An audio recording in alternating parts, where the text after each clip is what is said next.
À plus tard. C'est ce soir que débute la finale de la NBA entre le Thunder d'Oklahoma City et les Pacers de l'Indiana. Choc entre deux Québécois, Bénédicte Mathurin et Lugansdor. Ils ont tous les deux grandi à Montréal-Nord. Et on a le bonheur de s'entretenir ce matin avec la mairesse de l'arrondissement, Christine Black, qui est avec nous. Bonjour, Mme Black. Bonjour, bon matin. J'imagine que c'est une énorme fierté pour vos citoyens, vous-même aussi, de voir deux petits gars de chez vous qui vont s'affronter en finale. Absolument. Puis je vous dirais, ce matin, en fait, il nous manque de mots pour dire à quel point ce qui se passe actuellement est vraiment magique. Tout Montréal-Nord vibre vraiment au rythme du basket là, depuis qu'on a su que Bénédicte allait affronter Lugansdor dans la finale de la NBA. Ça s'invente pas, hein? C'est effectivement deux jeunes d'origine haïtienne qui ont grandi ici à Montréal.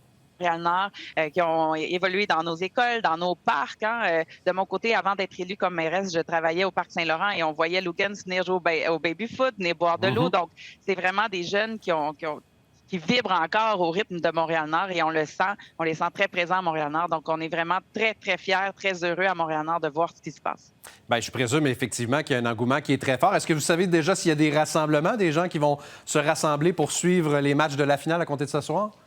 Oui, bien, en fait, de notre côté, à l'arrondissement, nous allons offrir la possibilité aux citoyens de venir écouter le match ce soir, le premier match. Donc, ça va se passer au parc Pilon. C'est au coin d'Henri Bourassa et de P9. Alors, on invite les gens à venir avec leurs chaises et, bien entendu, d'utiliser les transports en commun parce qu'il y a très peu de stationnement autour. Donc, vraiment, on va inviter tous les citoyens à venir écouter cette partie-là. On fait ça avec les partenaires, hein? Le Club de basketball de Montréal-Nord, un organisme qui s'appelle Cause, le YMCA également. Donc, vraiment, tout Montréal-Nord. Et encore aujourd'hui, on me disait qu'il y avait des appels qui devaient se faire avec des partenaires. Donc, nous, de notre côté, on offre cette diffusion-là au Parc Pilon. Mais également, je vous dirais qu'on le voit là, dans les derniers jours, tout Montréal-Nord va vibrer au rythme du basket. Donc, ce soir, que ce soit à la Maison des Jeunes Ouvertures qui organise chaque année le tournoi de basket ici à Montréal-Nord, dont Bénédicte et Lugan ont été des ambassadeurs et des porte-paroles à bien des égards, vont justement faire des diffusions également dans des salons de coiffure. Donc, vraiment, tout Montréal-Nord va écouter la game ce soir.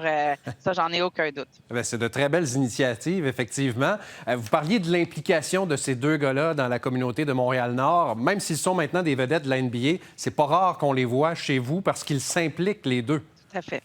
Tout à fait. En fait, les deux s'impliquent de façon exemplaire. Du côté de Lugans, en fait, on a pu le sentir surtout l'année passée parce qu'après être allé aux Jeux olympiques à Paris, il a inauguré une fresque. Effectivement, on la voit à l'écran au Parc Saint-Laurent, justement, où il jouait, où tout a commencé. Et du côté de Bénédicte, en fait, c'est toute la famille Mathurin, hein, que ce soit Bénédicte, Jennifer également, qui s'implique énormément à Montréal-Nord, entre autres à l'école Adélard-Desrosiers, là où ils ont grandi, là où ils sont allés à l'école. Alors, vraiment... et les deux, en fait, ont maintenant une fondation, donc Lugansdor avec la Fondation Maison d'Or. Et du côté de la famille Mathurin, ils vont inaugurer lundi prochain ils vont lancer officiellement leur fondation. Alors, on le sait qu'ils sont très présents, en fait, autour de nous et qu'à chaque fois qu'on a besoin, ils répondent présents. Et on voit d'ailleurs à l'écran, en fait, c'était une distribution de manteaux et de linge d'hiver, en fait, qui avait été fait par la famille Mathurin dans nos installations. Alors, vraiment, à plusieurs égards, ils sont présents parce qu'on le sait, ils sont maintenant rendus à l'international, mais en même temps, ici à Montréal, ils sont là et je suis convaincue que ce lien-là et ce partenariat va se poursuivre au fil du temps parce que Lugans l'écrit d'ailleurs très bien dans sa page Instagram, Montréal-Nord Made Me, c'est ce qu'il a écrit. Donc vraiment, ses racines sont vraiment profondément ancrées ici à Montréal-Nord.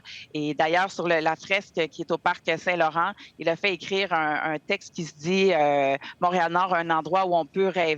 Bien, aujourd'hui, en fait, Lugans arrive au plus grand rêve, j'imagine, que jamais pensé d'arriver à la finale de la NBA. Alors, vraiment, on leur dit bravo et bravo de se rendre jusque-là. Et puis, dans tous les cas, en tout cas, on est convaincus qu'un des deux va ramener la coupe à la maison. Donc, on attend avec impatience de savoir qui ce sera.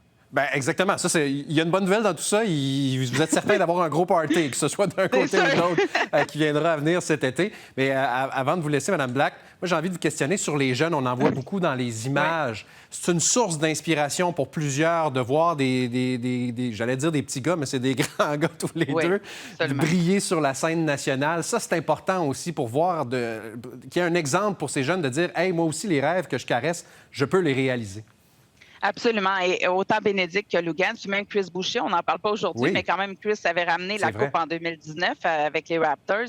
Les trois jeunes, les trois gars, en fait, là, comme on dit, c'est des jeunes hommes maintenant, sont vraiment un modèle de réussite, un modèle de persévérance aussi pour tous les jeunes de Montréal-Nord. Et ça, je vous dis, ça fait du bien à tout le monde. Et Montréal-Nord est vraiment très fier de pouvoir voir tout cet impact-là que ça peut avoir sur notre communauté et que les gens, finalement, s'affirment comme Nord-Montréalais parce que dans les dernières années, malheureusement, on entendait des fois des jeunes qui n'osaient pas mentionner qu'ils étaient de Montréal-Nord. Alors aujourd'hui, au contraire, tout le monde s'identifie avec grande fierté étant de Montréal-Nord et ça, pour moi, c'est juste, comme on dit, de la musique à mes oreilles. Et rappelez-nous, Mme Black, rapidement, le rassemblement ce soir pour voir le match, c'est à quel endroit?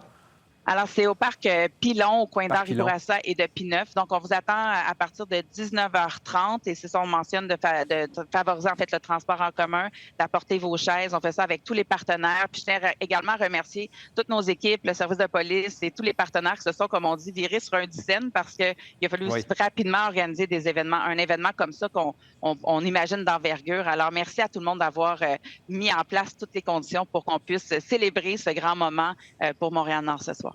Le rendez-vous est donné donc ce soir pour ce premier match de la finale de la NBA. Merci beaucoup, Mme Black. On vous souhaite une belle finale. Au plaisir. Merci beaucoup.